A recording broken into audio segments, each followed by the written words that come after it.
Hi everyone, Roxanne here from financerocks.com. Today we are going to be talking about net worth. It is the third edition of the Money with Me Tuesday Night Lives. So thank you all for logging in and watching the live stream or catching the replay. If you are catching the replay, please type in replay in the comments. I always appreciate engagement from you guys, even if you aren't able to catch the actual live stream, since I know people are busy. I also am curious as far as when would be good times for this. I'm pretty flexible now, so I've been wanting to ask you guys, what day of the week would work best for you, what time of day, that kind of thing. So that way I can try to engage with you in real time. So today we are going to do the regular 3 5-minute silent work sessions, and you can work on anything that you need to get done that you brought to work on, or you can join in on the prompts, which I shared some prompts in the description on the video that you can choose from. I'm going to be working on net worth, so we're going to talk about how to calculate your net worth. And we'll do a little net worth by age analysis. So I shared a link to an article also in the description on kind of the median and mean net worths by age. So that way you can use it as a comparison to see if you are above or below. And I did want to mention, net worth shouldn't be related to your self-worth. It's important to look at it objectively or subjectively? Objectively. It's just a picture in time as far as where your finances are at. It doesn't say anything good or bad about you. It's just a good measure for where you're at with your finances. And it's a good way then to incorporate, where you want to go. So, building out your kind of ideal net worth or kind of a goal for your net worth is, a good way to track and manage your finances. So I really like looking at net worth because it's the big picture of your finances. It's all of your assets added up, and then you subtract off all of your liabilities. So I find that very helpful. I'm very detail oriented. So I'm looking at on a day-to-day basis, a payment went here or we saved some money here. So it's really nice to be able to take that step back and just look at kind of overall, where am I at and where am I going?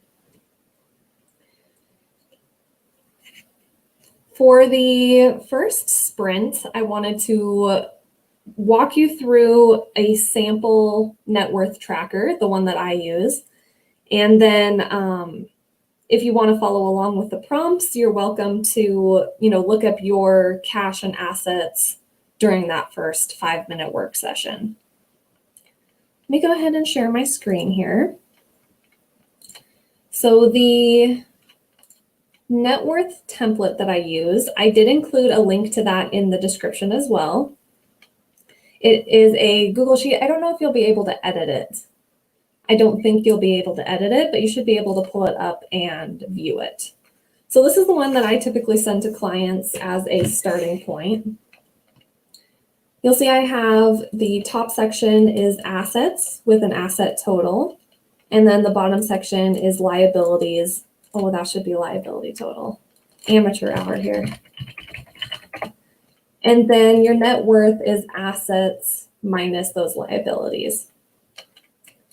Now, what makes this report different than the other reports that I do for clients is that it really is just a snapshot of where you are right now as of today. So you'll want to go through and for each asset that you have, look up the current balance of it. So if you have a car, for example, you would look up I like to use the KBB value. So, you go into KBB, you look up for this age vehicle, here's the type and model, here's the number of miles, and then you might type in maybe it's worth $9,999, for example. Then you're going to want to fill in any liquid assets that you have, so anything that is easily accessible. So this is going to be checking account, savings account, whatever other CDs or any other kinds of assets like that.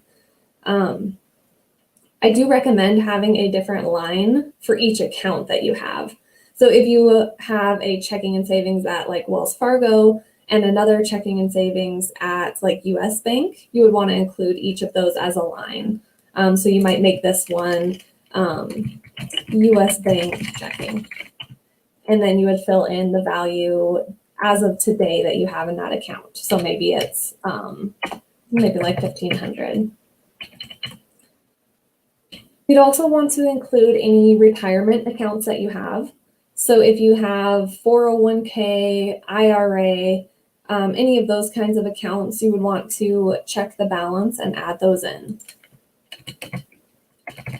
So just say 10,000, for example. You can add notes onto the side of the sheet. What have I done for? So if you have US Bank checking, what will be an example? So if you just had 401k here, for example, then you could come over into the notes and just say traditional or Roth.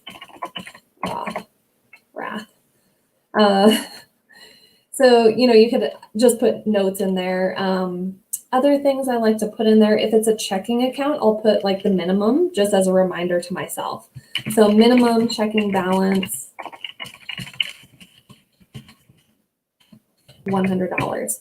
So just as a reminder to myself that I need to always have $100 in that account. Otherwise, I get charged the like bank fees, for example. So that's how I fill in the assets section. I did also want to mention, you want to do it by household. So if you're married, you would want to include any assets that both people hold. So maybe this one becomes Mr. Finance Rocks' 401k, and then maybe I have another one for Rox's 401k. And I have a lot. Let's say I have 15,000 in mine. Okay, let's see, any other prep for filling in assets? I think we should go ahead and hop into the first work session. Oh, I'll show my history there. And feel free if you hop on midway into the live stream and you back up, feel free to skip ahead or skip behind or pause it if it takes longer than 5 minutes. Feel free to drop any questions that you have during the live session. It'll be 5 minutes. I'll be working silently on my own calculations. And yeah, let me know if you have questions and we'll go ahead and get started.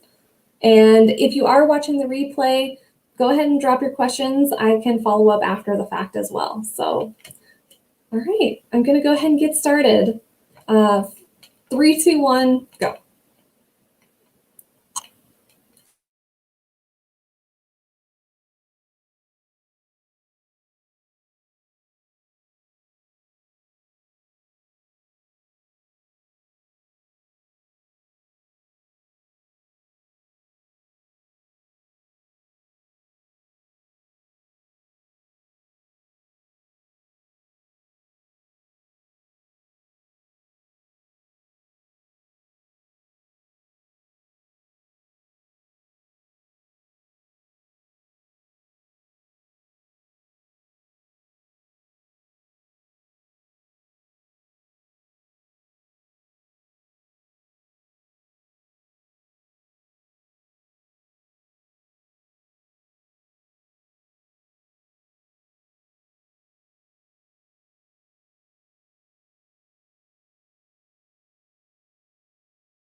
Okay, that's the end of work session 1. So to recap, we talked about how to calculate your net worth. We did assets in the first session. So I went through and explained kind of how you fill in a net worth template tracker with each of your assets. So I do recommend having one line for each. Oh, it's not showing my screen. Sorry about that. Share screen. And Chrome tab. Net worth tracker. Okay, sorry about that. So here's my net worth template. I included a link to it in the description. It will be just view only, but I think that you could highlight it and copy it and paste it to a separate Google Sheet or Microsoft Excel document if you wanted to use this same format. So I fill in any vehicles that you have, and I do recommend using kbb.com to estimate how much your vehicle is worth. And let me turn off the banners here. Okay, and then any bank accounts that you have, checking, savings, any CDs, any retirement accounts, you would want to look up as of today and fill in the value, the balance from each one. Any questions on that? On filling in that top section, assets? You do want to make sure that it's for your household, is how most of the statistics that I've seen for net worth are based on household net worth. So make sure you include any like retirement accounts that are in your spouse's name. So that way you're calculating your household net worth. And then I did want to mention that it's okay to estimate too. If you just want to get a quick snapshot of where you're at, it's fine to be like, oh, okay, I'm pretty sure that last time I checked my bank account, it was, $500 or whatever it is. As well as with like vehicles, it can be a little hard to estimate the value of each of those. And retirement accounts. Sometimes it can be hard to remember logins for retirement accounts. I don't know how frequently you guys check yours, but I basically only log in to look at ours for updating our net worth. So just wanted to mention that. Other things to remember would be like if you have PayPal accounts or other like online banking apps that you use, you'd want to include assets, the asset value of those as well. So moving on to section 2, which is liabilities. So liability is anything that you owe. So any money that you owe, any loans that you have, you would want to summarize here. And once again, it's a snapshot. So as of today, as of right now, how much is owed? So in the example of a car, you would put the asset value at the top in the asset section, and then you would put any loan balance in the liability section. Hey, Rochelle, welcome. Rochelle is here. How are you doing? I missed your live yesterday. Oh, and we have someone in the spreadsheet too. Cool. Welcome. I'm just going over how to fill in a net worth tracker. And so the liability section, any car loans, credit cards, any personal loans. So, if you owe your uncle or brother X number of dollars, you would want to fill those in as well. So let's say you have the Honda, you would put in your car loan balance. So maybe you owe another $4,000 there. Hopefully it's not too loud with my typing. I haven't typed that much before during the live session, but let me know if it's too loud and I'll try to minimize it. Student loans, you want to make sure you include any student loans. I do like to separate if you have multiple loans. So I had some at 2%, some at 4%, and some at 6%. And I did do a separate row for each one. And then in the notes, I would put in like the interest rate. It's really nice to have the interest rate and the loan balance and everything on one spreadsheet, just so that then I'm not always having to go through paperwork and remember, like the example I gave for assets, like minimum checking balance 100. So just knowing that if the account goes below that, then I'm going to owe fees on it. So any notes that you have can be filled in. This is just a really simple one that I put together. You can find templates for it online as well. I think if you just Google like downloadable templates, you should be able to find some. I find it's easier, just keep it simple. So that's what I have for assets. So we did work session 1 was filling in the asset section. Silent work session number 2, I had planned to go over, have you guys fill in liabilities, unless you, brought other items to work on. That's just the prompt for today. And then when we recap after session 2, we'll talk about net worth by age. So I found just an article online sharing the kind of the mean and the median, mean and average and median, I think. Okay, so one of them is the same as average. Mean is average. Okay, sorry. Anyway, looking at average net worth by age, so we can read that as part of work session 3 was what I was thinking. Plus, it will probably take more than 5 minutes to fill out the assets and liabilities. Sometimes, people have to dig out paperwork, and like I said, it's okay to estimate if you're going to do a quick fill in. Okay, any questions? I just talked so much, oh gosh. It'll be a 5-minute silent work session. I will turn on the timer. Feel free to drop questions into the comments and I can reply when we regroup after session 2. Yeah, if you guys don't have any questions, we'll go ahead and move back to this. So I need to figure out how to switch my screen more easily. Share screen, Chrome tab, timer. Okay. Let's go ahead and do work session 2 then. Everyone ready? Okay, 3, 2, 1, go.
Okay.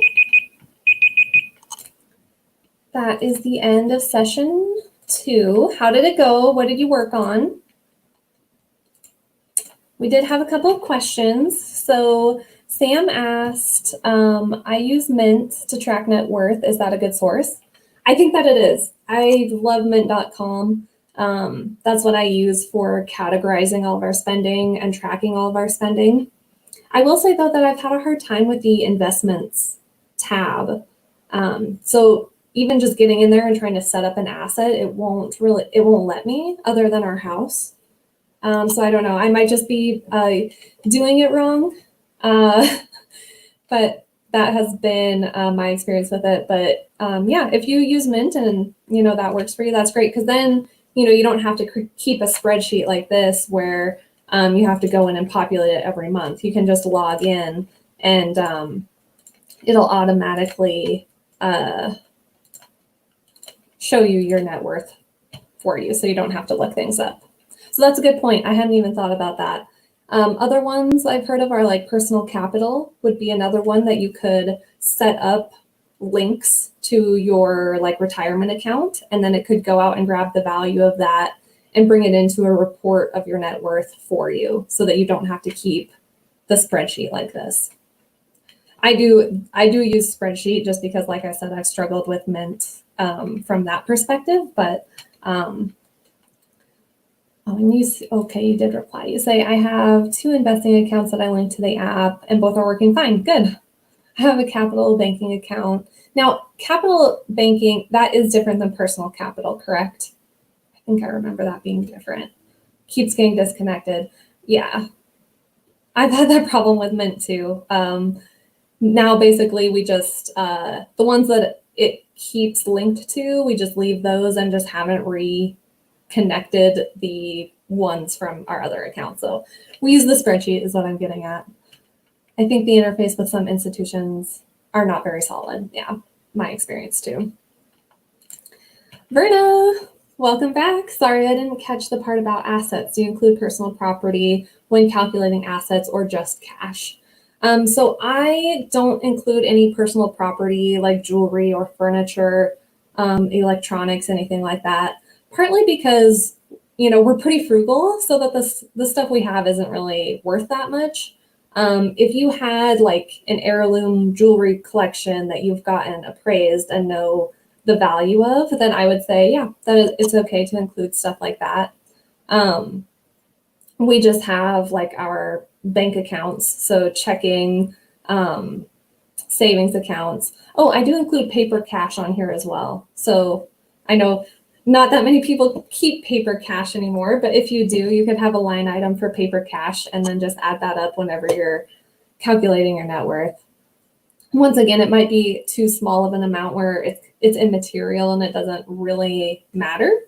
You could certainly make that argument, but so yeah, you could. Good question, so thank you.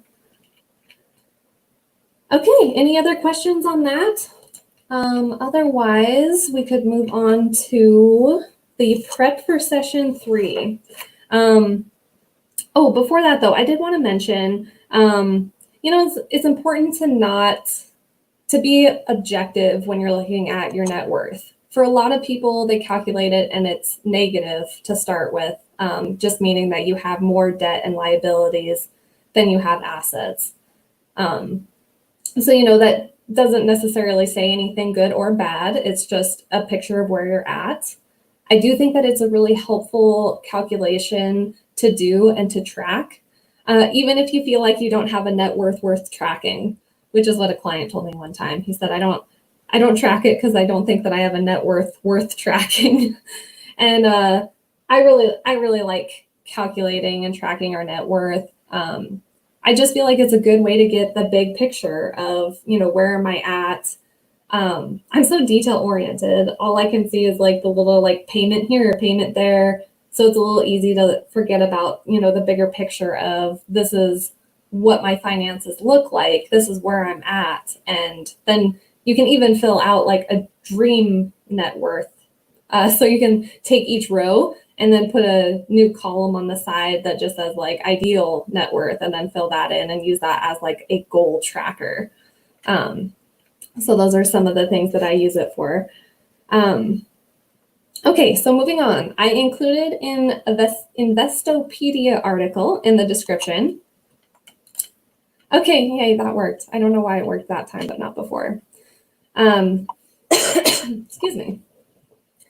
So this is a net worth, a way to analyze your net worth. It talks about how to calculate it. So assets minus liabilities, which is what that spreadsheet that we just did was filling out. It gives a little bit more information than what I went into on, looking at what is an asset and what is a liability. And then it gives, by age, the median and mean net worths. So you can kind of compare to see where you're at. I like that it does give median and mean because, as you can see, there's a really big difference. For 18 to 24-year-olds, the median net worth is $4,000 and the mean is $93,000. So meaning there are a lot more people that only have $4,000 compared to when you look at the average and you include those super wealthy 1%ers, that makes the mean much higher than, kind of what's an accurate depiction of most people's finances. So I thought this was an interesting article. I think it, can help us to see, do we have a lot of work to do, or, are we pretty okay with where we're at? A pretty solid start on net worth. So for work session 3, you can read through the article, finish up your calculation and do a comparison, or you can work on any of the other tasks that you might have brought. I know some people like to work on side hustle income. So working on like a side business during the sessions. Paying bills would be a good one. That's something that I would typically do in a work session. Anything like that, anything to improve your finances. And I'm interested to hear in the comments what you work on during the sessions. So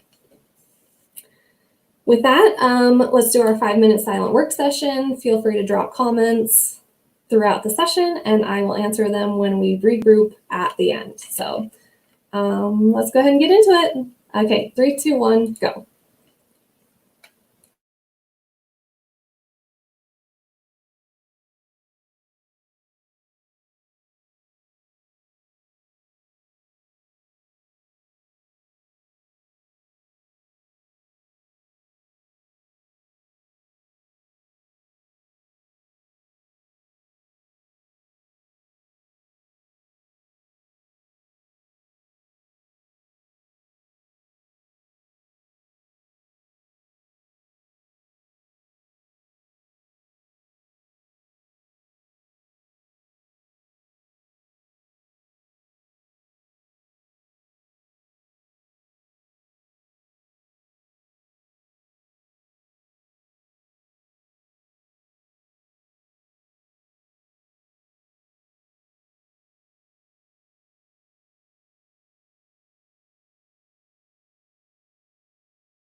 Okay, end of work session 3. I did want to share a few, so about the frequency. So let me go ahead and change this here. How did work session 3 go? Did you like the article? Was it helpful?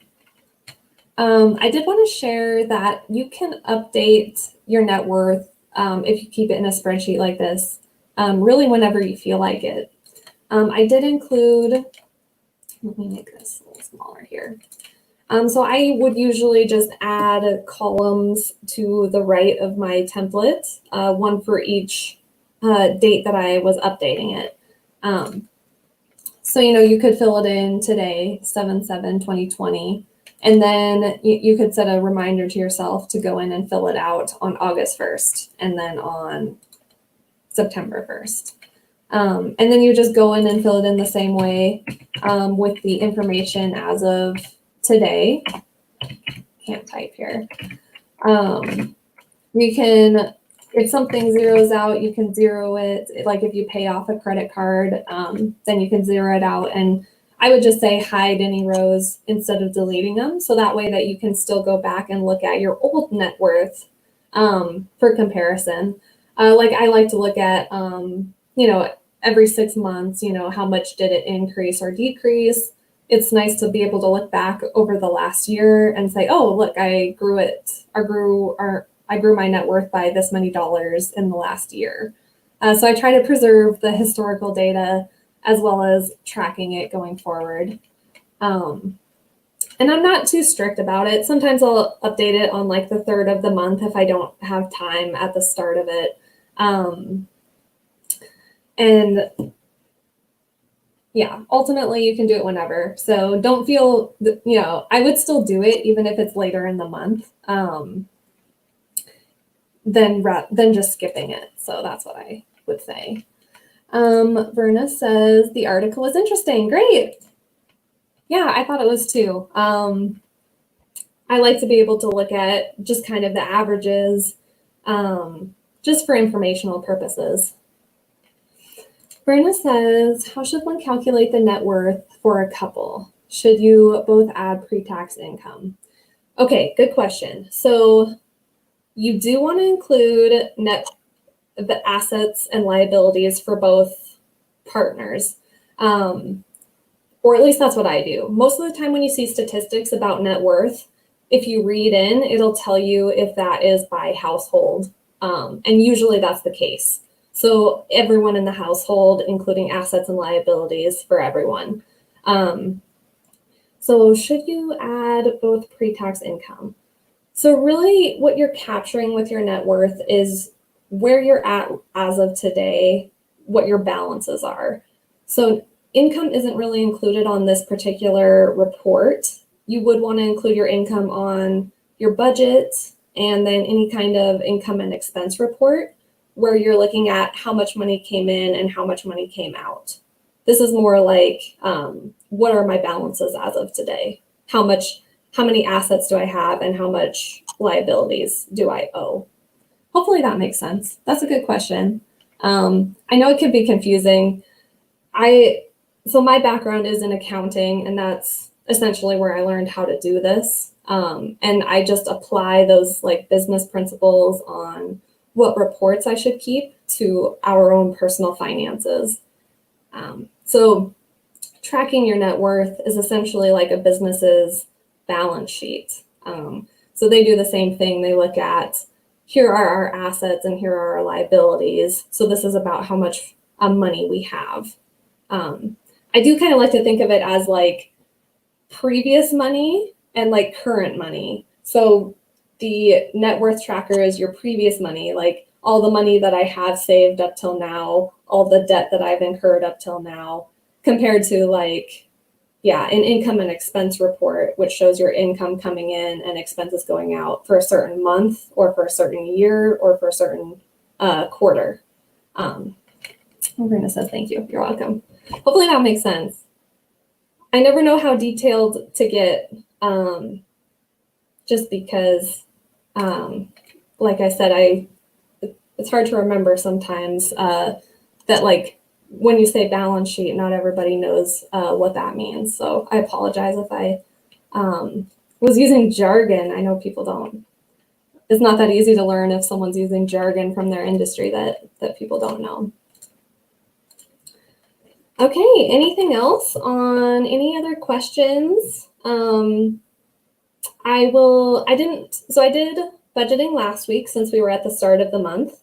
Looking forward to future Tuesday night work sessions. Is there any topics in particular that you guys would like to see? I've been thinking about doing a cash flow tracker. And those are the three big reports that I do. I do the budget, I do this net worth tracker, and then I do a cash flow tracker.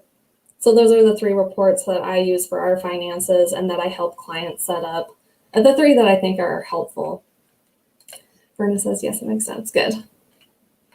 And so I'll probably do either next week or the week after that, share my cash flow tracker, show you how to fill that out. Cash flow tracker is looking at like, here's how much liquid cash I have. Here's how much of that is set aside for my emergency fund. Here's how much is set aside for sinking funds. And here's how much money I actually have available to spend. So when I say cash flow tracker, I'm talking about like managing the amount of cash specifically that you have. So net worth is like the big picture of all my assets, all my liabilities. Budgeting says, here's what money I expect to have in, here's how much I expect to be going out, and then cash flow is for cash and emergency funds. Other than that, we can also do tracking spending is one that I've been thinking of. When I get to mid-month or like 3/4 of the way through the month, that's when I'll go in and grab my actual spending for July, for example, and compare that to budget. So there's a little process that I do there. I do use Mint for tracking, so then I'll take the numbers and plug them into my spreadsheet, just because I just like using spreadsheets more for my budget than using the budget the budget system in Mint. So I can walk you guys through that. Really, the biggest advice that I have there is just watching out for what categories you use. If you are like using your bank information, like a lot of banks come with like, predetermined categories that you can classify things as. So they might have like utilities and transportation. So just making sure that your spreadsheet matches those categories makes it a lot easier for like budgeting, for having your budget versus actual. So that way they line up. That was one of the big mistakes I made when I first started budgeting was I came up with my own categories, and like transportation was broken into like auto and public transportation. And so it didn't exactly match up to the one category of transportation. So just making categories match. That kind of gets into the nitty-gritty of it. But I think that that's where a lot of people get hung up is because, it's those little things like that. If your system isn't built in a way that makes it easy to track your spending, track your budget, and compare, then it's a lot easier to just throw your hands up and say, oh, okay, well, I'm overwhelmed now, so I'm just going to not do it this month. And then it ends up, getting out of hand because you're just not paying attention to it. Verna says, is the cash flow similar to sinking funds? Yes. Yeah, that's exactly right. So sinking funds is like one section on the cash flow tracker, because if you have your budget and every month you're setting aside $50 for Christmas, for example, if it's been 3 months of that, then you should have $150 set aside somewhere in your cash for Christmas. So yeah, great question. Cash flow would include sinking funds. And I'm trying to decide then once we get into the next month, if then I'll kind of start back over and go over budgeting again and maybe do, I don't want to repeat the same exact content every time, since I anticipate that a lot of people will be returning back to checking in. So I'll probably do like a brief overview of the topic and then, find other little things to talk about or look at it from different angles, use different examples. So that's my plan for the Tuesday work session. It is every Tuesday at 5 p.m. This is the third one. So some repeat people on here. So thank you guys for checking back in and getting some stuff done with me. And I feel so bad. I did not get my video published last week. So I do anticipate having to publish pre-recorded videos for you guys this week on the channel. So I apologize on that. I've been really trying to get to the point where I can batch record videos, but then I was trying to write 2 blog posts, and then one of them ended up being massive. It was like 2,500 words when 1,000 counts as a blog. Anyway, okay, long story long. So I'll be working on that for you guys this week. It's going to be, the 2 I'm working on right now are 6 lessons learned in 6 years of being debt-free. So I'm really excited about that post, just talking about some of the things we've learned in the past 6 years since paying off debt. And then the other one is just a goals recap for kind of how we're doing for the first half of the year, and then what like my July goals are. And I'm not going to spoil it because I'm going to publish that. So anyway, that's all I have for you guys today. And I will stay on the live stream for a few minutes after I hop off. So feel free to ask questions, and I will either reply or bring them up at the next Tuesday session next week. So thank you so much for hopping on. Until next time, I hope your finances